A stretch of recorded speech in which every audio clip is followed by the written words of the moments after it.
पावसाळा म्हटलं की भजे येणारच आणि तेच काय बेसनची भजी खाता. आज आहे ना अंड्याची भजी तुम्हाला करून दाखवणार.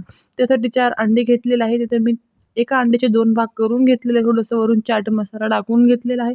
नंतर एका बाउलमध्ये नेहमीप्रमाणे आपण बेसन पीठ घेतलेलं आहे. थोडंसं आणि लसूण ठेचून घेतलेलं आहे.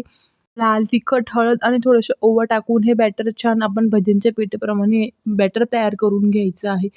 आणि याच्यामध्ये सोडा वगैरे काहीच टाकायचं नाहीये म्हणून या बॅटरमध्ये आपण गरम-गरम इथे चमचाभर तेल टाकायचं आहे म्हणजे आपलं पीठ एकदम जाळीदार बनतं. कापून घेतलेल्या अंड्याचा काप टाकायचं चमच्याने अलगद हाताने उचलून तेलामध्ये सोडायचं आहे आणि मस्त असे अंड्याच्या भज्या गोल्डन ब्राउन होईपर्यंत मीडियम टू लो गॅसवरती काढून घ्यायचे. बाकीच्या अंड्यांचे परत असे बारीक-बारीक तुकडे करून घ्यायचे आहे आणि अंडे ओतून घ्यायचे आहे आणि आपण नेहमीप्रमाणे भजींसारखे काढून घ्यायचे म्हणजे इथे 2 प्रकारच्या भज्या तयार होतात.